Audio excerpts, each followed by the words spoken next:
बिस्मिल्लाहिर्रहमानिर्रहीम। खुशकिस्मती से आज हम इस ऐसी शख्सियत के साथ बैठे हुए हैं जिनका नाम है फकीर मतारो मंगलो। ये गाजी हैं सन 71 की जंग के, और वो जंग जो थी हिंदुस्तान और पाकिस्तान की इंतहाई तारीखी जंग थी, और जिसमें हिंदुस्तान ने जिसे कहा जाए कि तोसी पसंदाना अजायम और अपने भयानक जो जराइम थे उनको छुपाने के लिए मशरकी पाकिस्तान पर पहले हमला किया,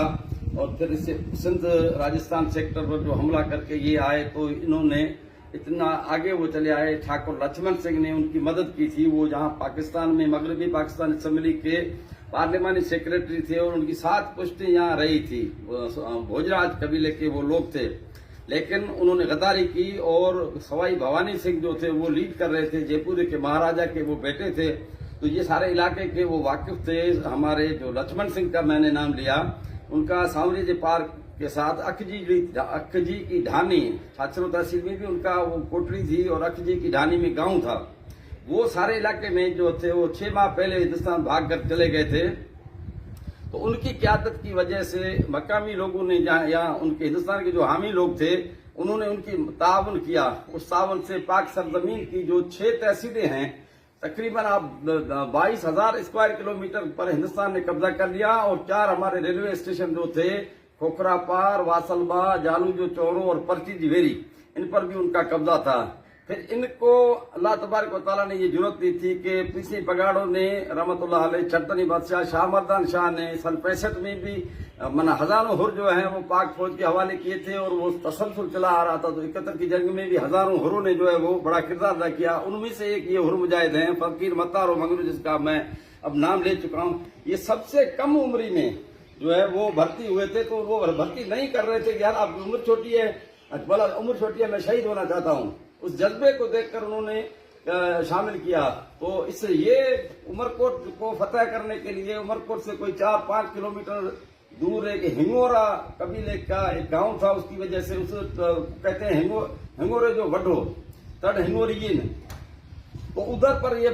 मुकाबला हुआ। उस मुकाबले के हवाले से बात तो हमारे भाई करेंगे। मैं सिर्फ इतना चाहता हूँ कि कैप्टन मुमताज साहब और फिर ब्रिगेडियर हुए, आज भी जिंदा हैं, वो इनका बड़ा तज़किरा करते हैं कि मतारो मंगलो और उनके साथ जो भी तुर्को फकीर और ये हजरात जो थे उन्होंने तारीखी किरदार अदा किया था। और मेरे ख्याल में जितने लोग वहाँ हिंदुस्तानी मारे गए, क्या क्या हुआ, उस पर हम चाहते हैं कि अपनी ही जुबान से अपनी यादें जो है सन 71 को आज कितना वक्त हो गया है, तकरीबन 60 साल से ज्यादा हो गया है। तो फकीर मतारो साहब से गुजारिश है कि इस जंग के बारे में मुख्तसर अपना तासुर बयान करें। इधर मैं ये कहना चाहता हूँ कि इनकी कोशिशों से हिंदुस्तान की फौज जो है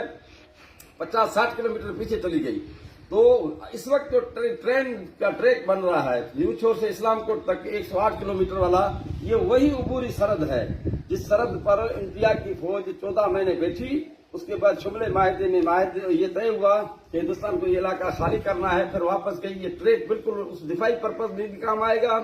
कोयले के लिए भी काम आएगा, अवाम को भी काम आएगा। तो इस हवाले से फकीर मतारो साहब से गुजारिश है कि वो अपनी याददाश्तों के हवाले से चंद एक बातें हमें बताएं, हमारी पूरे पाकिस्तान के को, पाकिस्तान के अवाम को आगाही हो। सही अदा अस्सलाम वालेकुम साईं, बिस्मिल्लाह। मुंहिंजा साईं आऊं नंढड़ी जमार मंझि मूं पढ़ियो हो त क़ुरान शरीफ़ पढ़ंदो, तर्जुमे सां मूं पढ़ियो, हुन में लिखियो मुजाहिद जो ज़िक्र हो। त मुजाहिद जो रुतबो छा आहे, उन जज़्बे तहत मुंहिंजो 65 में सफ़ा नंढो हुउसि जो बंदूक या बिस्तरो बि खणी न पियो सघां। पोइ मूंखे भर्ती कोन कयो। मुंहिंजो वालिद साहिबु मुजाहिद फोर्स में भर्ती थियो, सरदार लाल खान मंगेरियो जी क़यादत में, जंहिंजो कंपनी कमांडर लाल खान मंगेरियो हो। मूंखे कोन कयो, पर आउं मायूस थी वेठो, कुदरती अलाह साईं मूंखे को ॿियो मौक़ो ॾे जंहिंमें आउं मुजाहिद थियां। पर विड़ी सघां त बहितर आहे न त शहादत त मिले। अलाह जी महिरबानी सां मुंहिंजी दिलि जी तमन्ना अलाह साईं पूरी कई। 71 जी जंग लॻी, उन में असीं वेठा हुआसीं लाइन ते, उमरकोट खां वेझो आहे पिंजा तली, तक़रीबन 3-4 किलोमीटर जे फासले ते आहे। उन पासे में ॻोठ आहे हिंगोरा, हिंगोरे जो वॾो कर चवंदा उते आहे। तो उते असीं रहियासीं, उते असीं रहिया पिया। मतिलबु फौज इंडिया जी फौज अचानक असांजे मथां हमिलो कयो, वाह जी जी अच्छा साईं ॻाल्हि हलंदी रहे हा अचानक असां ते हमिलो कयो शाम जो चइबो वञो जो ॾींहुं हो जुमे जो असां वञी पंहिंजी जेका डिस्टिंग पोस्ट में उते वेठासीं ऐं ॿिया असांजा माण्हू जेके हुआ उहे पंहिंजे मोटरनि ते वेठा सॼी राति असांजे मथां इंडिया वारनि बमबारी कई असांजी फ़ौज तमामु घटि हुई ऐं इंडिया जी 18 मद्रास रेजिमेंट जेका हुई उनजी कमांडर सवाई भवानी सिंह जो हो उहो करे रहियो हो उहा 18 मद्रास रेजिमेंट हुई असां वटि सिर्फ़ु राइफल खां सवाइ ॿियो हथियार कोई कोन हो पर अलाह से महिरबानी थियो असांजे मथां असीं डिस्ट्रिक्ट पोस्ट में वेठा हुआसीं पोइ छवी बलोच जो उन टाइम कैप्टन हो मुमताज़ साहिबु आयो उते जंहिं सां गॾु जवान हुआ उहे वेठा हुते सुबुह जो सिज उभरण जो टाइम थियो उन टाइम ते कैप्टन मुमताज़ ॻाल्हि कई त भई असांजे मथां इंडिया जी फ़ौज हमिलो कयो आहे ऐं असांजी सरज़मी जेका असांजी माउ आहे असांजी माउ जे मथां दुश्मन पंहिंजा नापाक क़दम रखिया ऐं रखण जी कोशिशि रखिया आहिनि असीं मुस्लमान आहियूं ऐं गैरत जे हिसाब सां असांखे हाणे हुनखे जवाबु ॾियूं ऐं हुनखे साबित करे ॾेखारियूं त मुस्लमान जी माउ ते पिया क़दम रखण में हुनजो जवाबु छा मिले असां सोचियोसीं जज़्बो भरपूर नमूने सां जज़्बो हुयो उभरी आयो हा हाणे असीं उते हुआसीं जे सुबुह जो सिज जो उभरण वारो थियो उन टाइम कैप्टन मुमताज़ साहिबु असांखे चयो त बाबा हाणे हिते वेठा भरी वेंदा त बचण जो आसिरो कोन्हे को पाण सभिनी खे की हिकिड़े माण्हू खे मारो त बि असांजी असां उतां निकितासीं त कैप्टन मुमताज़ पंहिंजो ज़ाती तजुर्बे जे हिसाब सां न बि ज़हनी हिसाब सां हुन पंहिंजो ज़हनी कमु वठंदे असांजो जेको ओपी हो उनखे चयो त तव्हां फायर न वठो पुठियां असांजी बाटलूं तोहफ़ूं अची वियूं उन्हनि जा फायर वरिता त हुन चयो न अवी न वठो हुन ओपी खे चयो तव्हां न वठो आऊं वठां थो फायर त हू असांखे वठी वञो गॾु उते असांखे उते सम्झायो त आऊं अव्हांखे जे नारो हणां थो उन खां पोइ को बि डिसिप्लिन कोन्हे कोशिशि करे जंहिं महिल जेतिरो थी सघे त दुश्मन खे नुक़सानु पहुचाइण जी करियो उते डिसिप्लिन कोन्हे भई हू फलाणो चयो या फलाणो चयो न नारो लॻण खां पोइ को डिसिप्लिन कोन्हे असीं चयोसीं हाणे हिन ममता साहिबु छा पियो करे जो असांखां अॻु मंझि उहो पुठियां असांजी बैटरी हुजे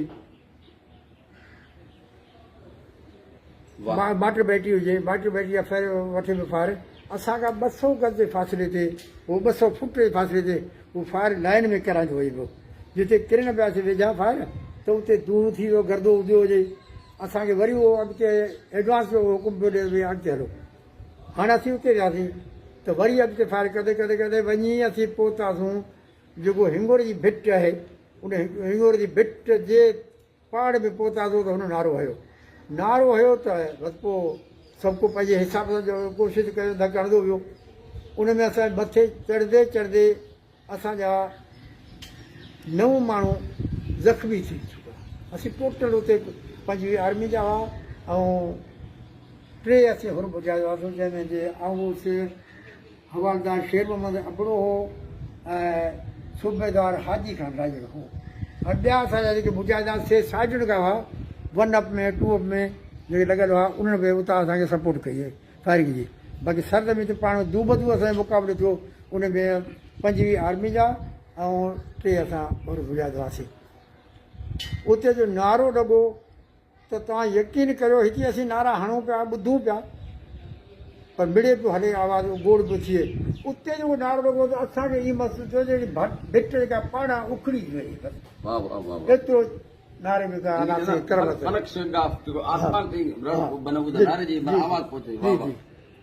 हाणे असांजी फायरिंग थी हाणे उते फायरिंग कंदे कंदे मथे जे दड़े जी चोटी ते पहुतासीं त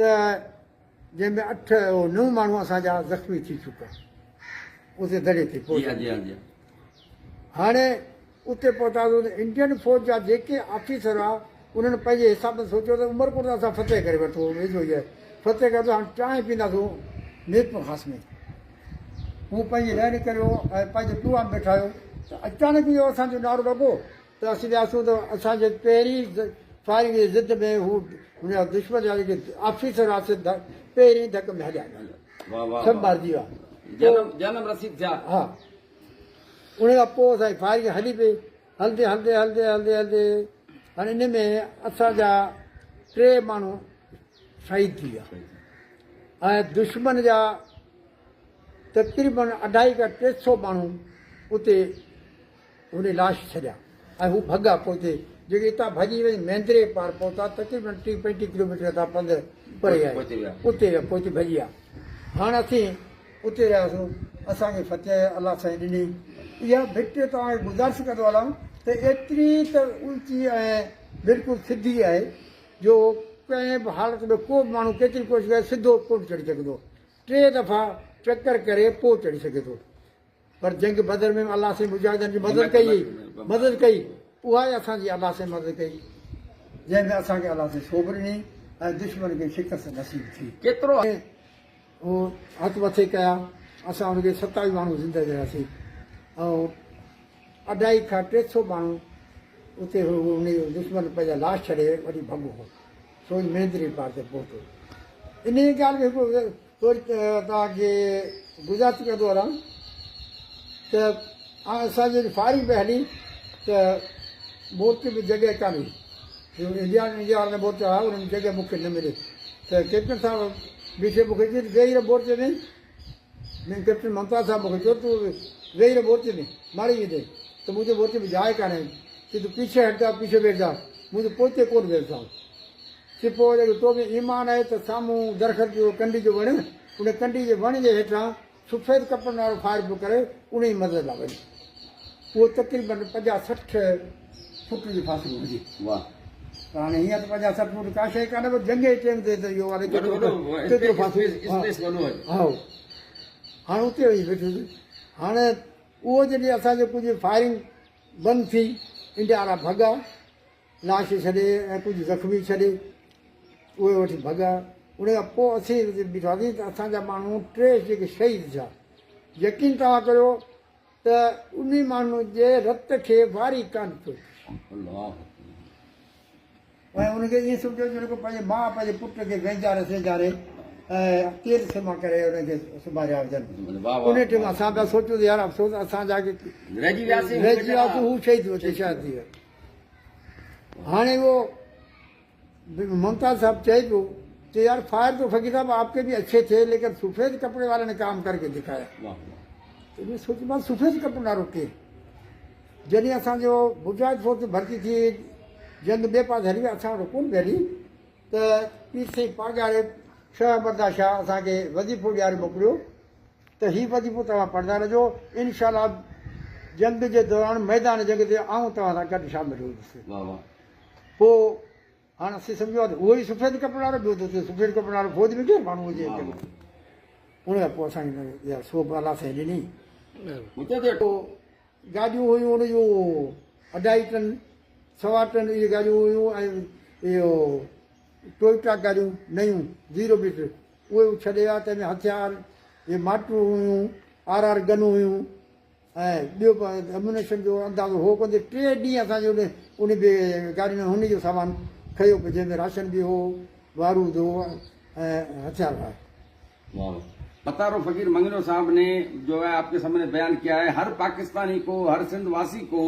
कम से कम ये जहन में रखना चाहिए कि हिंदुस्तान ने यहाँ पर 3 मार्कों में एक रन ऑफ कच्छ की जंग थी जो अप्रैल सन 65 में और एक 65 की जंग थी उन्होंने गढ़ड़ों पर सबसे पहले हमला किया था और काफी इलाके पाकिस्तान में आगे आए फिर हुरमुजाहिदों समेत पाक फौज ने भरपूर नमूने से मुनाबाव पर कब्जा किया घोटाड़े का किला जैसलमेर के इलाके फतेह किए ये सारा काम हुआ तो अफसोस बड़े इस बात का है कि ये हमारे सिलेबस में चीजें आनी चाहिए थी जो फकीर साहब की रुईदाद है और यूनिवर्सिटियों में कराची यूनिवर्सिटी में सिंध यूनिवर्सिटी में कम से कम सिंध और राजस्थान सेक्टर पर जो जंगें हुई हैं वो जो वहाँ मुताले पाकिस्तान के हवाले से या पाक स्टडी के हवाले से जो इदारे बने हुए हैं उनमें कम से कम ये चीजें महफूज होनी चाहिए और ये भी होना चाहिए कि जो सिविलियन यहाँ शहीद हुए थे पाक फौज के जो शहीद हुए थे और मुजाहिदीन जो शहीद हुए थे उनके वजारात पर जो है वो